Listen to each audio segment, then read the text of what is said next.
Good evening and welcome to गना शॉट। गना शॉट में आप सबका स्वागत है।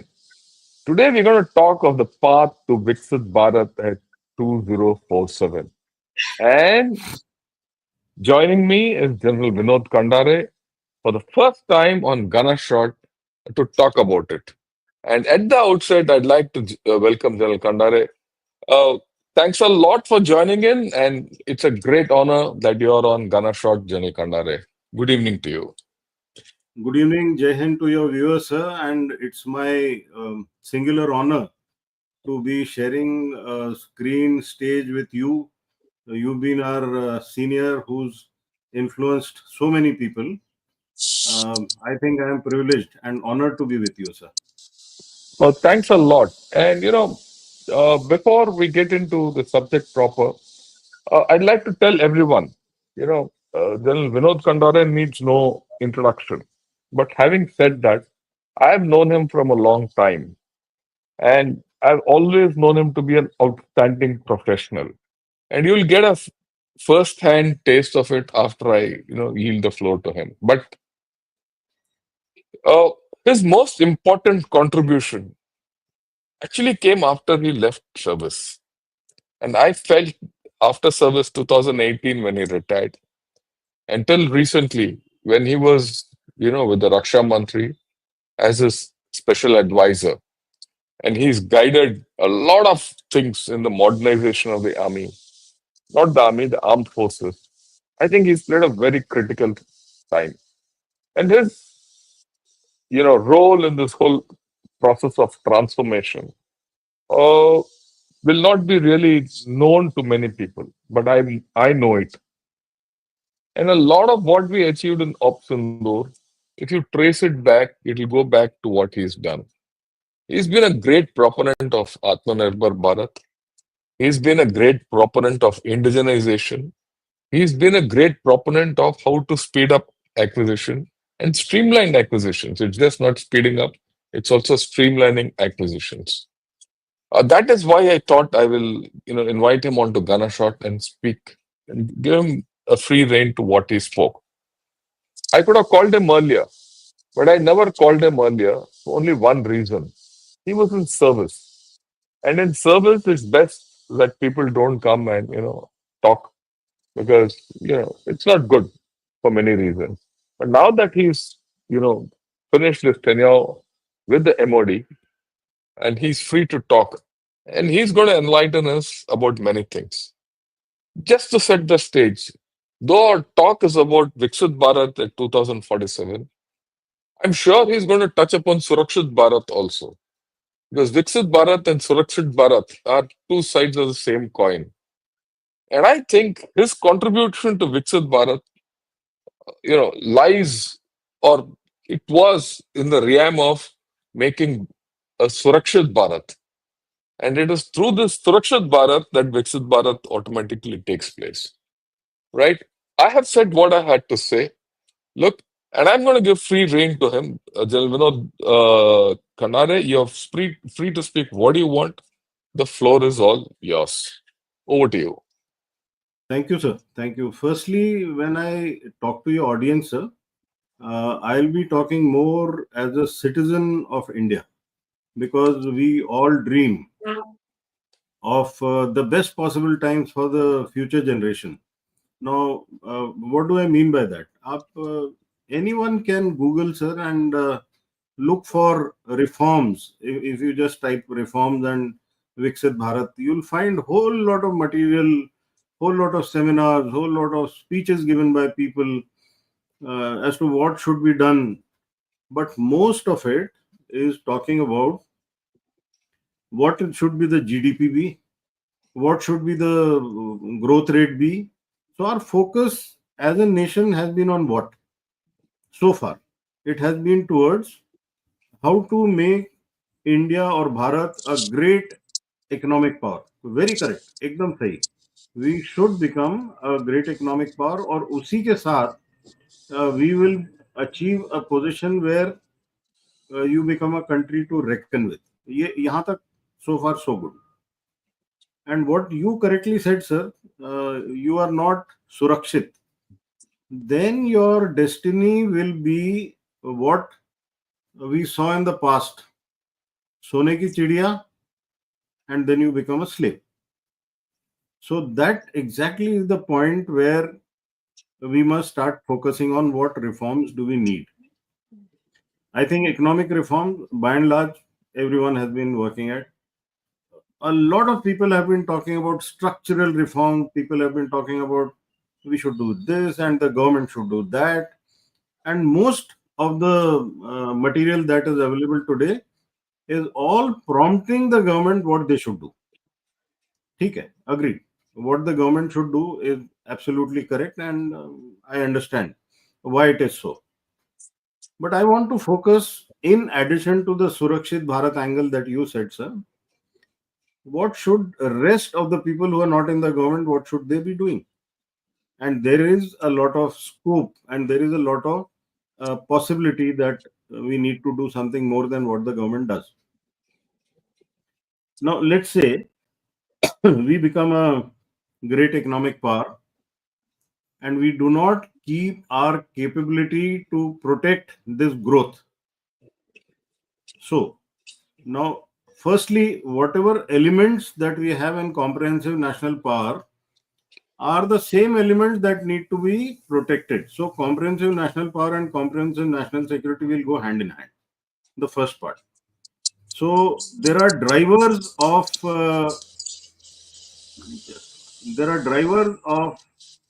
growth, and in that, if I start counting, economy will go ahead if we have agricultural security, food security, water security, energy security. There are so many things in this. Now, one of the things which just came out of Sindoor was about the Indus Water Treaty. Indus Water Treaty only from water? Possibly yes. The same water, can it be used for inland waterways? Definitely yes. Are we thinking about it? Yes. Many people feel that this Indus Water Treaty was just pulled out of the hat. It is not so. 2019, a study was done at the NSAB. Mr. Devinder Sharma was pulled into NSAB. It was a study which was being pushed by me as the military advisor, and a proper study was done as to how much of water is our entitlement, how much of water is Pakistan's entitlement, and is Pakistan getting its entitlement or more than that? And we realized that for decades together, Pakistan has been an inadvertent beneficiary of our incompetence. A lot of water was escaping. We all from the armed forces, and most of your audience, sir, would be from the armed forces and the students and the faculty. They all know what is Harike, they all know what are the reservoirs. Everyone knows that Himalayan rivers bring a lot of silt. They all know that big dams have been silted right up to the top. Desilting notionally may have been carried out every year, budgets have been utilized. But after that, what has happened? The pondage, the storage has reduced. So when we are talking about water security, and you know that there are inundation schemes and such things which we cannot speak, but notionally water is there, but actually it is not there. So once we start reducing that silt, then the water storage improves. Secondly, wherever we have such unstable mountains and there is a problem of silt, running water is a better storage than a still water. So I think what the government has done well. What next? So whatever we start creating waterways using the same water, problem of Punjab, Haryana, Rajasthan can be reduced. Be ambitious enough, go down to Gujarat, create waterways. So the pressure, despite so much of infrastructure growth in rail and road, is likely to reduce if we are able to push forward the waterways. So this is just one thing which I told you. Are there any other places where we can create waterways? Yes, of course. Uh, can that same waterway also uh, benefit us from floods ravaging certain areas. So there are a lot of Himalayan rivers coming from Nepal, which practically wash away certain parts of Bihar and eastern UP. So that is another scope. The third area which we had identified and which is still being worked upon is eastern Maharashtra. Anybody opens that map, you'll see there are plenty of eastern rivers which flow to Bay of Bengal, and there's so much of mineral mining which happens in Jharkhand, Chhattisgarh, eastern Maharashtra, that is east of Vidarbha, and all that is moved by trains. So much of cost, and most of it is that raw material. So if we are able to create waterways here linking, then obviously this part and the Maoist problem, a large amount of that gets controlled. Now, out of these three schemes, so far, one major announcement, that is Indus Water Treaty. So far, nothing that has been spoken in Uttar Pradesh. But Eastern Maharashtra, I think, very outspoken and forward-looking Chief Minister of Maharashtra, Devendra Fadnavis, went and announced it 2 years back. Now, whether they have done something or not, I may not be very sure about that.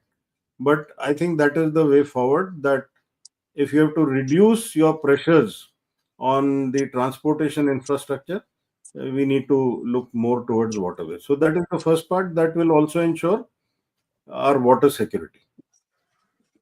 The next part is if we are able to uh, look beyond just Indus Water Treaty, people want to suggest what happens towards Brahmaputra, because China will start creating problems for us. They already have created, they're not sharing data with us.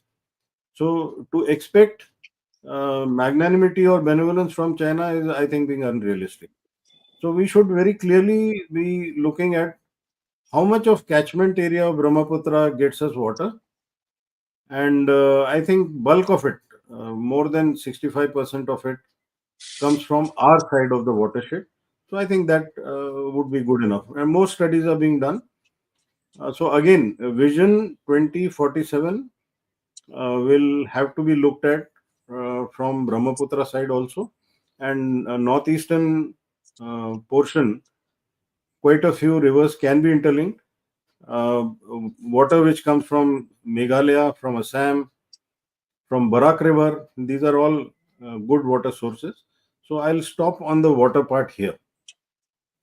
Now, energy, sir. Now, the point about energy is, if we are about 3.5 or 4 trillion economy today, and we are looking at 35 or 30 trillion economy by 2047, it's about 10 times the requirement of resource utilization. Where am I aiming at? Energy. So if your manufacturing has to grow up, your energy has to rise by 10 times. Are we there? We have to do much more. Now, whether it is energy generation, power storage, so, and when we know that this is the requirement, so this is the time actually for industrialists, especially in the private sector, to get into renewable energy. A lot of people will say renewable energy cannot ever replace the current sources of energy, but it's not a bad option to go for it. China has also done that, and that is the only thing you will be able to reduce cost of production, and also reduce this leveraging which is done by superpowers. Every time the cost goes up, you are at the mercy of those. So I think renewable energy and storage, and the best possible way of doing this, I think that is the second point I want to make here, sir. Now, one issue is about the human resource. We all keep talking of the demographic dividend. Yes, I agree. Statistically, yes. Quantitatively, yes. 1.4 billion population, 60% of that youth. 1 billion users of internet, smart devices. This is all fine, sir. But if we have to get serious in production, we have to reduce the cost of production, then skills. The moment a student leaves school or college, is he job ready? Now, these are very difficult questions, sir, which I am posing, and I can pose it only to the Indian audience because finally our stakes are involved in our future. Now, is the present education system catering for it? Even today, despite the new education policy being promulgated, but its implementation is still taking time for the qualitative change. I think one of the reason could be because the quality of faculty, the attitude of the faculty needs to be worked upon.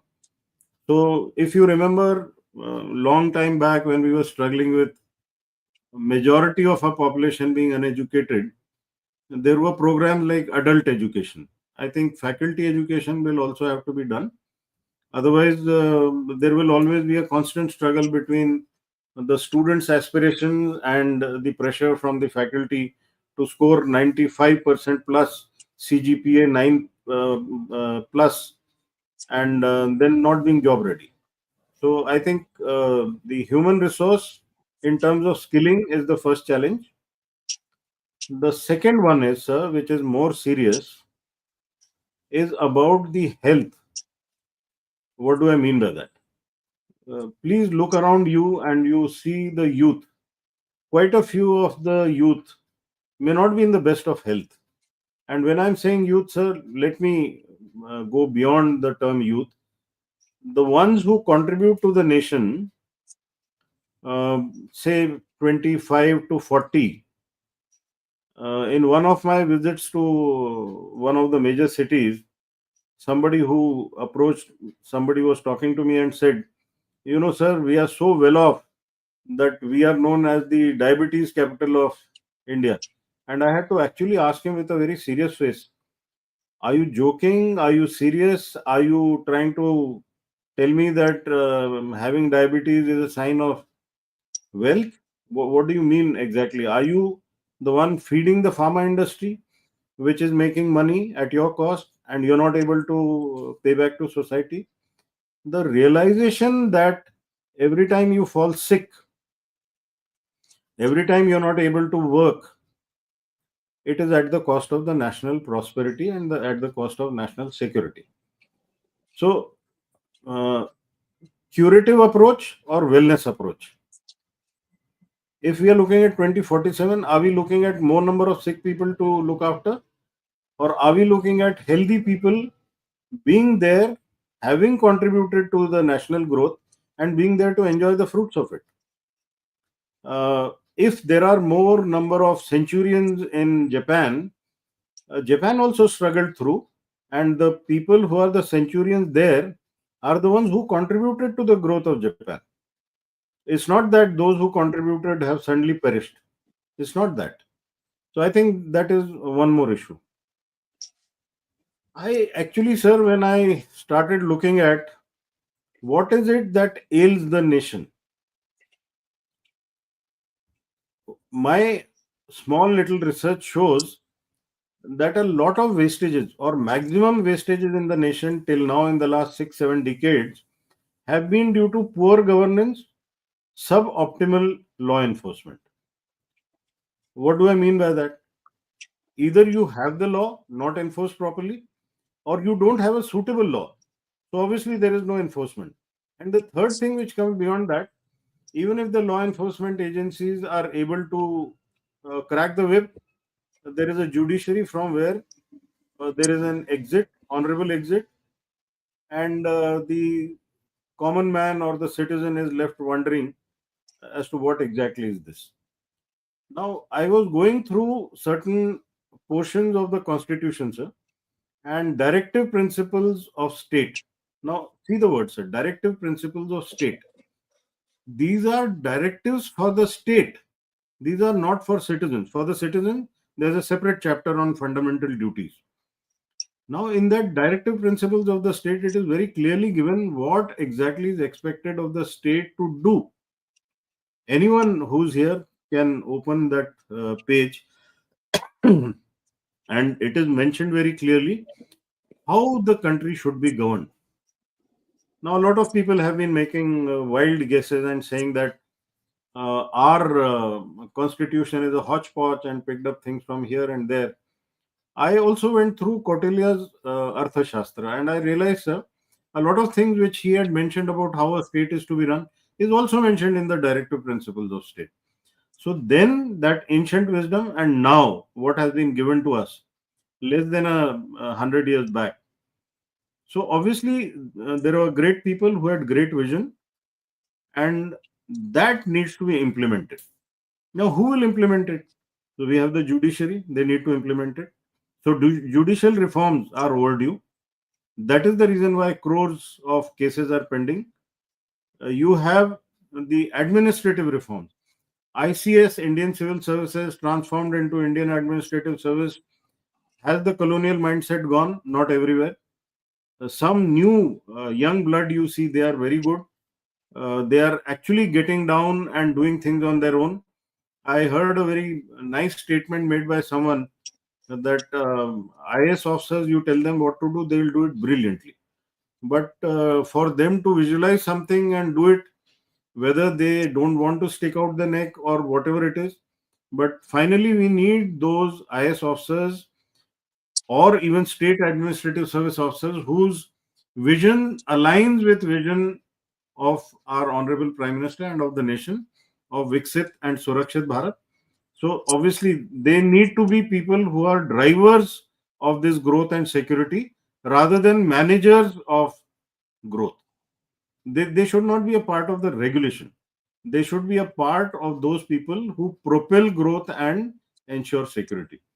Now, regarding the law enforcement agencies, there is something fundamentally maybe needs a change. Um, okay, the constant discussion on federalism and unitary form of government and what the constitution gave us in the form of a central list, a state list, and a concurrent list. I've gone through all that. I understand. But then, so far, about 105 amendments in the last 7 decades have happened to the constitution. Why have they happened? Why are constitutional amendments a must? Again, there, when we look at constitutional amendments, why they are a must?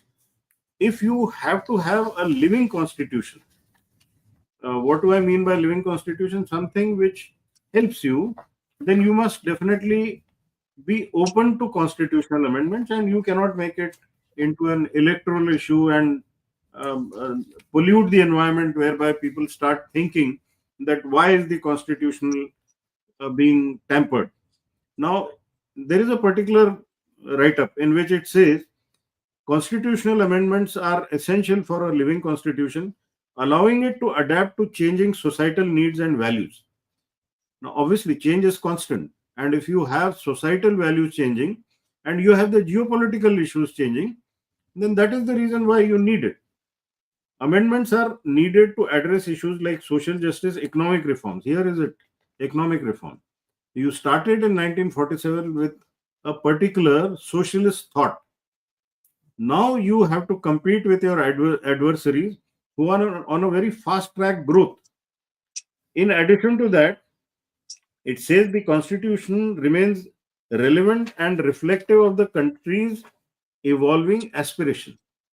I think so, very well worded, and that is the reason why we must emphasize on the new generation and on those people who are in the parliament that amendments are not bad. Amendments are required, and if we have to not do incremental changes, we will have to do leapfrogging.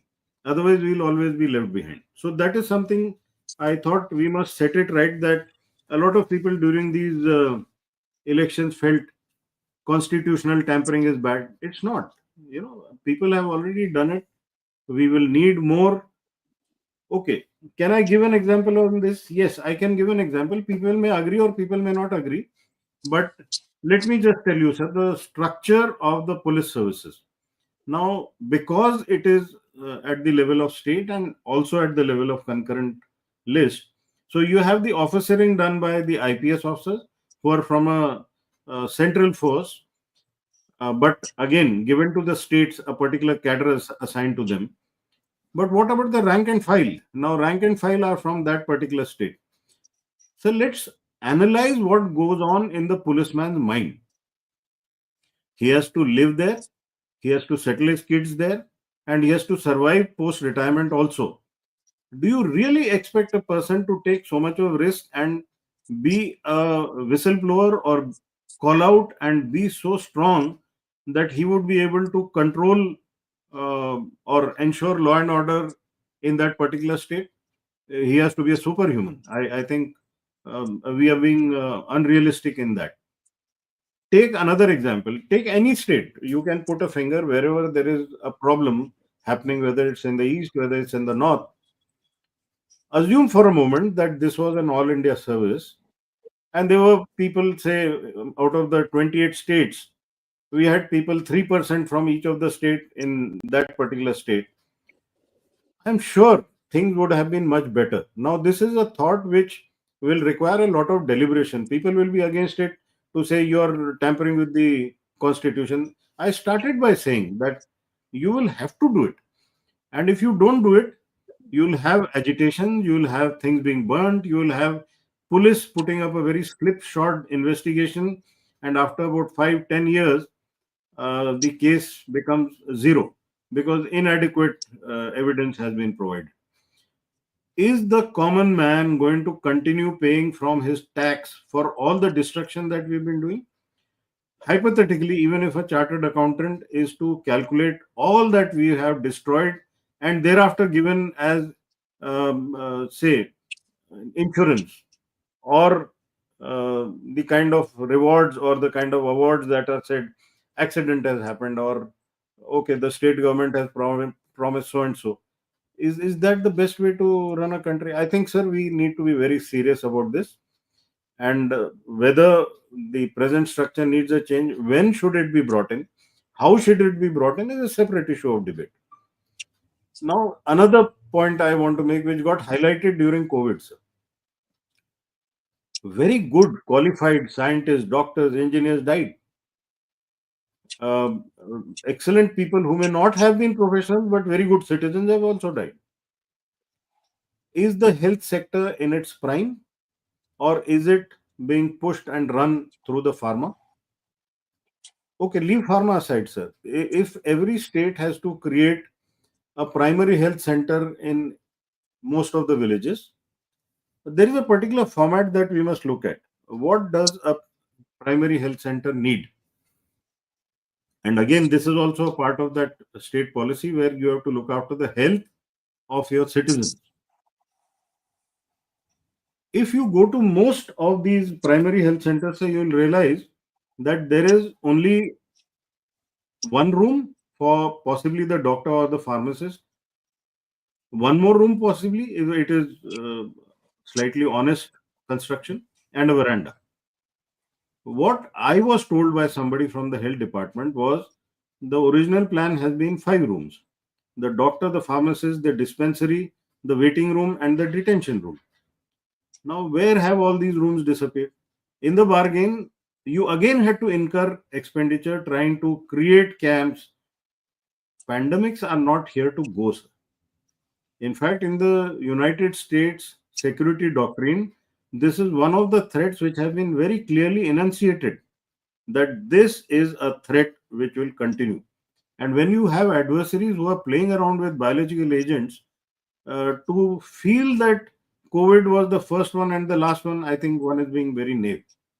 So, again, health is where we have to focus on a lot of wellness rather than on the corporate culture where your status is decided based on the type of insurance you bring in.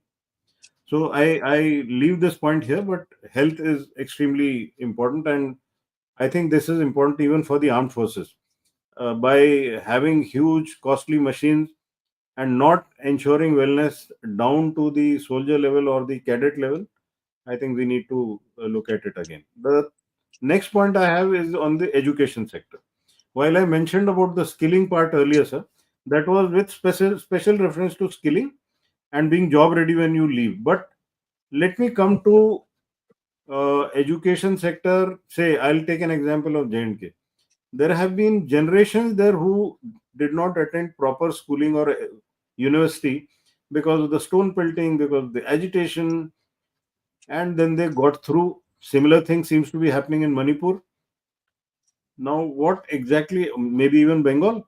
So, if we were to say that this is one huge country and anybody studying in J&K should be capable of getting a job in Kerala, is it realistic?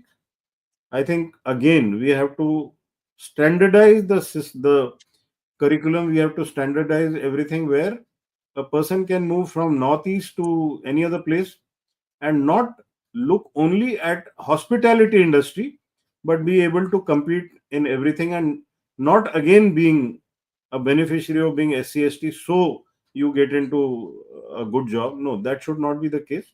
I think on principles of meritocracy, so for which education sector needs to be revived and a fresh look, and maybe the education should be there, but I think there should be some prominent citizens also who have good vision. They may not have worked always in the education sector, but their heart bleeds for the country. I think they should also get into that. One more issue which is important, when we talk of economy, when we talk of global diplomacy, the image of the country is extremely important, and tourism sector there is extremely important, of those going out and the tourists coming in. Is the country of that standard today in cleanliness and in efficiency to handle tourists who are coming from that part of the world where everything is spick and span, clean? At many places, we are quite good and we are quite efficient. Recently, we were coming back from Europe, and Admiral Anund Prakash and me, we were standing at an airport, and we both said, "Look at the kind of mess that these people have created at the airport. They can't handle huge groups of people, but the moment you land in Delhi, everything is so smooth." So, what is good needs to be complemented, but what is not good and what is not good is particularly the cleanliness.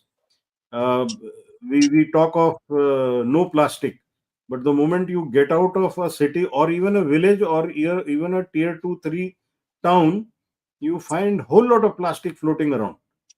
That's not something that we should be proud of. And it cannot be that my house is clean, my locality is clean. I think what can be done is look at Indore. That is something which is right here in the center of the country. 7 times cleanest city. You look at how waste disposal and how energy is getting created out of it, and buses are being run on that. Why are we unable to emulate the good example here? So that is something again, I want to leave it here, that tourism in terms of cleanliness, and next is the, if you have good law enforcement and the safety of the tourists is being ensured, more tourists will come. They'll take good stories about us. So 2047 should not be only on economic growth, but even on the reputation that we have. Those tourists who go abroad, and if they're going to get us bad name, I think a great disservice to the nation. And how do we do it is again something that comes from education and comes from sanskar from the families. So here, what exactly is to be done? There will be plenty of people with good ideas. Even in Bhutan, when people go there, they are quite kind enough. They don't pester us for entry, but they expect us to behave. And loud blaring music, going in vehicle, is something which is just not done. So similar issues in Nepal, similar issues in Maldives. So I feel responsibility of every individual is there. So citizens have to wake up to the reality. Environment is one more issue connected to this. Forest departments are state subject. Now, this is something which really is mysterious to me. How can a forest or a tree which is growing in Madhya Pradesh with roots in Maharashtra be classified something as a state property? Forests go from one state to another. If that is only for ease of revenue distribution, that can be separated for looking at revenue part. How can you have a tiger moving from Madhya Pradesh to Maharashtra be counted twice? They have mechanism. They have very good forest officers, and they are now using the geospatial technology to map a lot. So that is to the benefit or to the credit of the forest officers. But as a system, do we need a change here? Do we need to look at things differently? I think time to look at it differently. Now, urban planning, again, we have a ministry for that. Most of the places in Africa, the urban planning consultants and specialists have gone from India. They are advising people there. Technology absorption, urban planning has also been taken from India. I will give you an example of Botswana, sir. I went to Botswana in somewhere in 2006 or 7, and what we are seeing as FASTag here, and what we are seeing as a single card for every possible identification transaction, was already implemented in Botswana in 2007. And when I asked the people there, these were the kids who had gone from Pune and implemented it there. But we could never do it here. Again, another example, 2016, I think, sir, I went to Hyderabad, and I saw one of the private companies. I'm not hesitant to name them. Anand Technologies, big name in geospatial sector. And I asked them, what are these young kids doing? There were three huge buildings, 4 5 floors, and kids who were diploma holders. They were digitizing maps of Saudis and UAE, and also fixing what should be the property tax from each of these built up areas. Have we been able to do it here? Are we scared because Benami properties will get revealed? I'm leaving that to the listeners and the audience to decide. That we can keep talking of AI, big AI mission. We can talk of quantum. We can talk of blockchain. Blockchain was implemented in UAE long time back. By doing that, litigation reduced. By doing that, a lot of lawyers must have lost their job. Chartered accountants must have lost their job. But efficiency improved. So technology absorption is not only to be thrust from top, but to be pulled from down below also. And that is what will ensure better capabilities developing with us, sir. So now I want to come here and explain uh, there is something known as fundamental duties. Now, people say that, what is the state doing for me? Within the constitution, sir, there is a chapter on fundamental duties, 51A, which says it shall be the duty of every citizen of India to abide by the constitution, respect its ideals and institutions, the national flag and national anthem. Where is the doubt? But we have a lot of problem here, and we are not able to enforce it. And the judiciary is also not able to support the law enforcement agencies in this. The media makes a big hype about it. I wonder how many of them have read this part.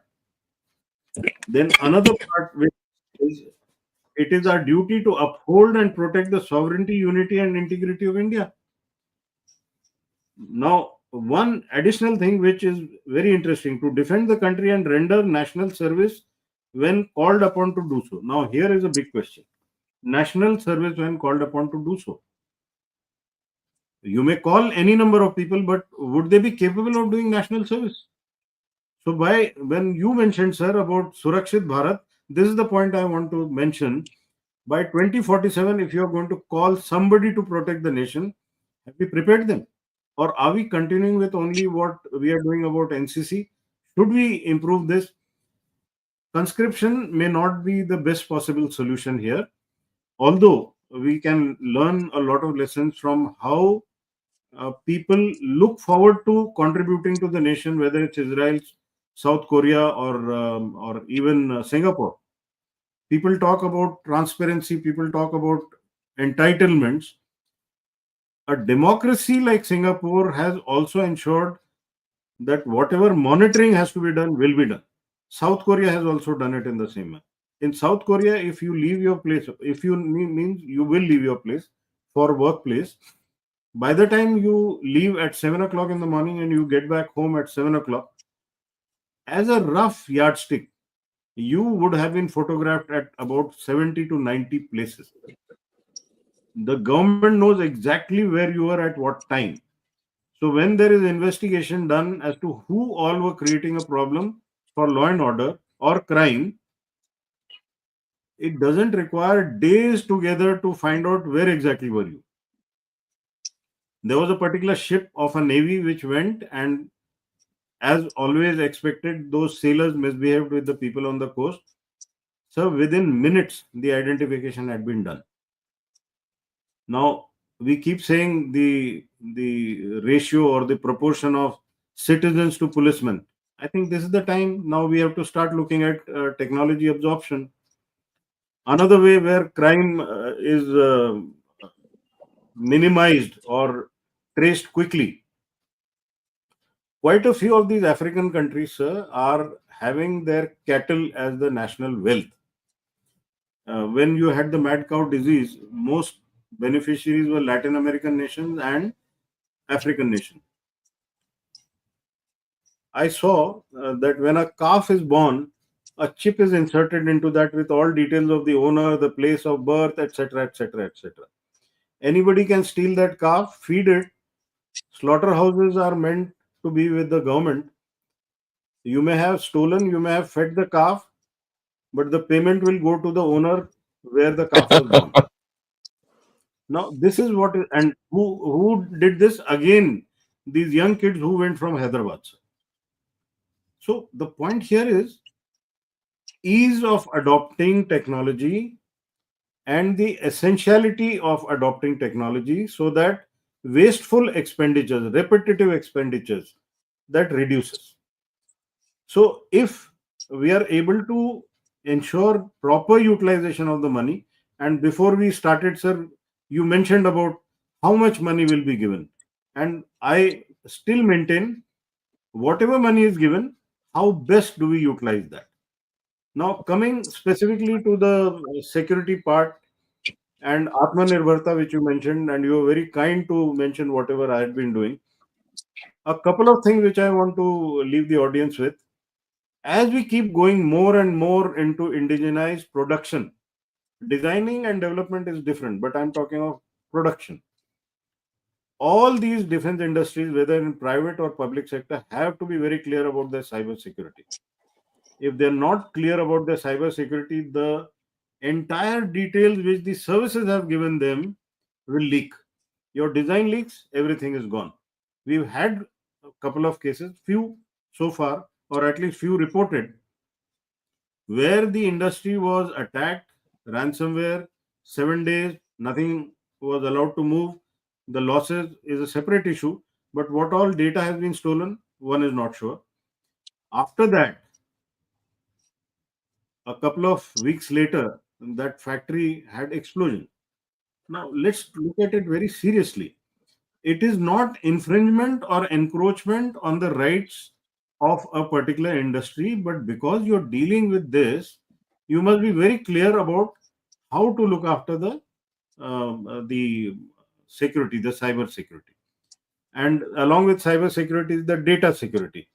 Now we all by 2047, are we going to be happy with what we are doing today, using WhatsApp from USA, using Facebook from USA? Are we still not going to encourage our own indigenous network? Data security is the first point, data sovereignty comes much later. Because we are residing and we are moving on one network which has internet given to us by USA, and a false feeling that WhatsApp is free, Facebook is free, Instagram is free, and that has made our youngsters so complacent that anything and everything is moving there. How does it endanger us? All data once it goes into big data analysis abroad, the sentiment analysis immediately is done, and then the narrative gets pushed to us, whether in the form of a TikTok, whether in the form of a commercial advertisement. But essentially, your mind is now being manipulated by those abroad who have controlled the entire data. So I think we need to again here look at, are we truly involved in indigenization and Atmanirbharta? Okay, fine. Some of us in the government would be doing it, but as a citizen, what can I do? As a citizen, if there is an Indian option, and even if I have to pay for something, I think we should go for it. For example, Google Map. Is there an Indian option? Yes, Map My India. Why is it not able to expand as fast? And please, don't take me wrong, I don't have any equity there. But this is the only solution that I can think of. And if you are able to work on Map My India, or if fake news has to be ascertained, and there is somebody in India who can do it for you, or if there is antivirus Zoho, a cloud Zoho, video conferencing on Zoho, why not? So if we are to popularize it and commercialize it, then more people here would be interested. In fact, in the army, there was one officer, Colonel Sai, who had created WhatsApp. His unit was completely running on it for his entire command tenure.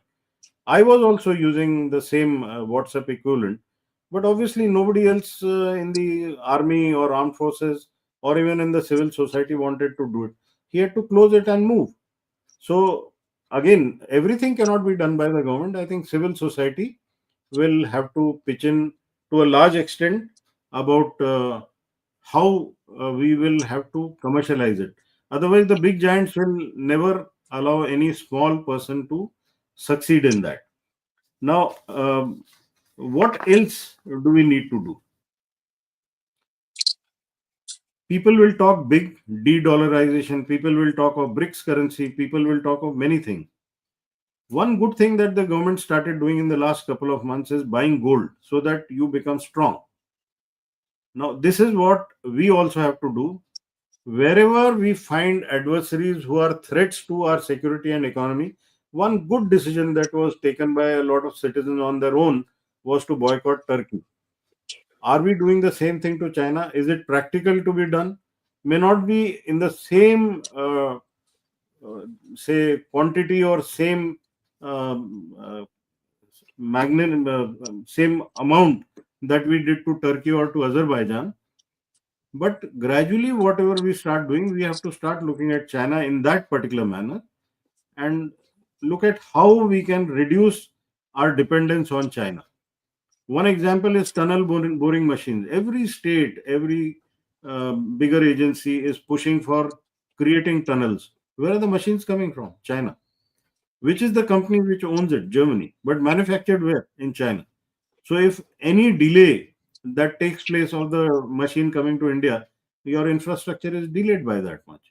So these are certain issues which we need to definitely look at, and this is just tip of the iceberg which I have covered. There are many things. In case somebody wants to ask a question, because I realize that it's already 7:50, so I will Yeah, stop here and yeah, let the floor open, sir. yeah. Thanks a lot. I thought that was a wonderful way of putting a lot of things. Look, he touched upon waterways, energy, human resources, health. Health is wealth, governance, law and order, police, administrative reforms, constitutional amendments, pandemic management, wellness, education, skilling, right?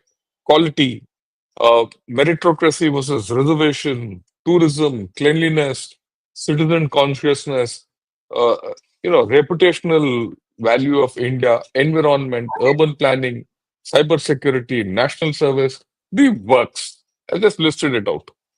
And I very interestedly kept noting all these down because we were getting something fundamental. And he said something, and I would like to connect and highlight what he said. He spoke of the Constitution. You know, forget about the GDP, forget about everything. if every person does what is given in the Constitution, because all these items are given in the Constitution in some form or the other. Exactly. Okay? What and if we do what is our constitutional responsibility, which is given in the fundamental duties of the individual to the Constitution and to the nation will progress. And what I've learned now in the past 1 hour is, it's not learning, relearning. Let forget what you want the country to do to you. Do what you can do for your country, and just start. You just start where you are and do what you can, and do it to the best of your capability. And don't think of too many other things, right? I think that is the major lesson which I take away from here. Okay, I'll take a few questions and a few observations. I think more than the questions, the observations which have come on this show are something fantastic, right? Uh, First and foremost, I'd like to thank SH for becoming a YouTube member. Akash also becoming a YouTube member all over again. Satya joining in. Aviral Pondai, thanks a lot. Selvi Rao also thanks a lot. And Sham Tarun, thanks a lot. Okay, with this, I is something very nice here. Uh, Drawing from what General Khandare has said, Faven 86 has put seven powerful ways where India can improve.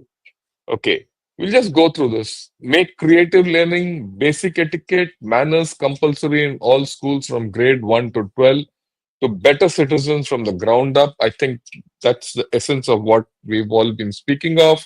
Income based taxes must be enforced strictly. Tier 1 and Tier 2 cities should also pay property taxes based on actual market values, not outdated rates. Use collected taxes to hire municipal cleaning machines, track every rupee with blockchain technology to ensure transparency and accountability, equip highways and towns and villages with AI-based cameras, facial recognition similar to China's smart surveillance infra, entry and exit tracking is key for law and order, right? Then India must create its own social media platforms to protect data, encourage innovation, and promote free expression on our own terms. Yeah, improve hygiene standards for all food vendors, street food vendors. It's just not it, it's about health. And he says, look, in the end, he says, let's start the conversation. What would you add to this list? Jai Hind. I think that's a very noble thing. I would request all of you to add on to this. And I'd request all of you to please comment on this video, right? It's more important, those of you who are going to see this and share this video with your friend. And because the route to a Viksit Bharat is to, Vikas. Vikas is all about quality and not quantity. It's all about, there's a difference between quality of life and standard of life. Standard of life is when you go in a big car and go to a five-star restaurant. Right? Quality of life is you might go on a motorcycle and eat idli and sambar and be happy. And if you can go in the earlier one, you could go to the best of hotels and not still be happy. So there's a difference we have to understand. Right? Great GDP is not important, but you know, people being happy within the GDP is more important. Right? I think these are the things which have come. Very important things, right? Yeah. Let me. Yeah. So wonderful topic of discussion is just amazing. Wish this gets broadcast in every news channel, every line discusses cream of issues. Everyone should listen in this loop. I do hope your this thing. Then, of course, our generals are gems, feeling proud to be an Indian. Okay, let me uh, touch. The bureaucrats are required to perform quite on the lines of the Yes Minister series. To expect them to become entrepreneurs is a tall order, as they are not trained for this task. I'd like your comment on this. We've dealt with bureaucrats and they're very vilified. But I'd like to say that the country wouldn't have grown without bureaucrats, and yet they're vilified. Your views on this, Vinod, because we'll then take Sir, it forward. excellent topic that you raised here. Sir, Atmanirbharta mission in Ministry of Defense was driven by Dr. Ajay Kumar, who's himself an IIT product from Kanpur. And the other thing, he gave me a free hand. He actually gave me a free hand, and whenever I had to meet him, I didn't have to wait for more than 30 seconds. And in fact, there were occasions when he would ring up and say, "Jal साहब, ये आप अच्छा कर सकते हैं, आप कर दीजिए." There was no file, there was no sanction. So I'm not against bureaucrats, but yes, there are some in between who have to exert power to show authority. So it's not that everyone is Ajay Kumar, or everyone is not Girdhar Armane, or everyone is not R.K. Singh. I was possibly lucky to have worked with, so you know Sanjay Mitra. You Yeah, obviously. I know So him. we've seen the best of them and we've seen the worst of them. And maybe one place which needs a little more change is where the finance is involved, sir. If we are going to continue with that L1 business and we are going to remove these a single vendor situation, I think we are going nowhere, sir. I think what we need to do, more than the bureaucrats, we need to focus more on the finance people. Now, I'm sure this will attract a lot of pressure, but you ask any startup, sir, you ask any MSME, you look at the way their payments are delayed, you look at the way the user gets frustrated because files are moving up and down and stupid kind of observations get raised. I think they have to become stakeholders. And one of the thought which came, and I was thinking, talking to people, if a road is made or a bridge is made or a port is made, it should be named after the person who's constructing it, so that Yeah. if it is bad, family faces. Same is the case here. If you're moving a Yeah. file, the defense finance or any finance for that matter, he or she has to become a stakeholder. And when I mentioned about the road, so you know, Stillwell Road could Yeah. have been named after British Prime Minister, but it was named after the American engineer who supervised that.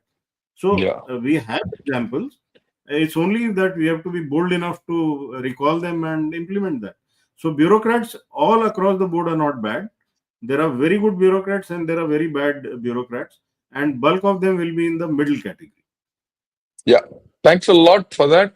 Uh, well studied and articulated analysis. Happy that people like Lieutenant General Khandare advise us to our government. Problem lies with political hindrances most of the times by foreign adverse entities. I'd like you to comment on the second half of this. Political hindrances and foreign adverse entities.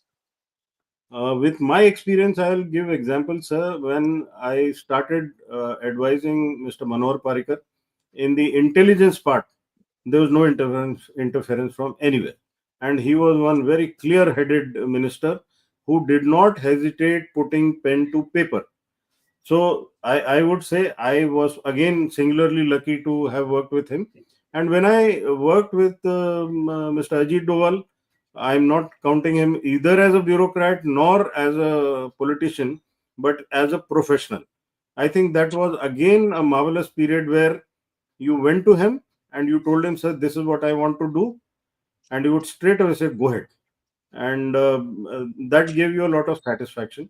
And then when I started working here in the Ministry of Defense, and Rajnath ji again is a politician who does not interfere. The only thing he wants everything to be completed and brought to him. He does not like the file to be put up to him, then he'll send it back. So I think what we need to learn is how to function with the political leader. And that is exactly, again, sir, before the discussion, you and I, we were talking of, you bring in longer tenures of people at that level where they have to deal with politicians, then things will be better. You bring in a person for 1 year, 1.5 year, obviously by the time you understand, and you will never get a chance to meet him every day, no, sir. So, okay, you look at political leaders like Nitin Gadkari. What do you expect the way he's moved so fast? So I think, and maybe again, having seen the way good people have been made ministers, I cannot comment on everyone, but whatever little I have seen, interministerial coordination, a professional like Dr. Jaishankar coming as a foreign minister, what better thing than that? So I feel that more and more professionals should be inducted. And yes, they have to keep the political lobby also happy. They can find some other way of doing it. And I'm not talking of any one single political party. I'm talking of the overall environment that needs to be created for 2047. Yep. So this is the podcast, plain and simple. Thanks. Yeah. Then greetings to both the gentlemen. This was one of the best podcasts on Gonna Shot. Thank you. Thanks a lot, Vinod, for all this. Yeah. Again, one more. So your thoughts on Viksit Bharat at 2047 are truly impactful and greatly appreciated. I think we'll close with this. I thought we had a terrific session. A lot of positivity, a lot of thinking, which we have to do for ourselves. And General Khandare has injected a lot of positivity in this whole story. Look, all of us can keep blaming the other guy. It's high time we started doing what we had to do. Right? With this, I'll just say thanks a lot to General Vinod Khandare for having come and put out these things in a very simplistic manner. The simpler things are, the more difficult they are, to actually execute and do. But it comes out of every one of us. And I think that's the most important thing. And I'd like to thank all of you who have attended today and heard this and appreciated this. I would like you to give this to your children and your younger ones, because it's the younger generation who should understand what has been spoken today. Right. Before I call off your last a couple of sentences, Vinod, and then we'll say Jai Hind. I have only one line to say, sir. My gratitude to you, and your audience must know that when you asked me, you just said, choose your topic. You didn't tell me what to Yeah. do. And I think this is the first time I'm talking on this on your show. And I'm not going to Thanks a make lot. it the I will be speaking about this at various schools and colleges, and I will push this narrative. And this is a reality. It is nothing which is artificial, sir. Thank you so much Yeah. for giving me a chance, sir. Thanks a lot. Honored to have you. Thanks a lot, everyone. Join us after at 8:30 with P Gurus. We're going to talk of something completely different. Till then, have a great day. Jai Hind, and have a nice time. And thanks a lot, Fabian, for your super sticker. Thank you. Good evening and Jai Hind Jai, to all of you, and Jai Hind to you, General Vinod. Jai Hind, sir.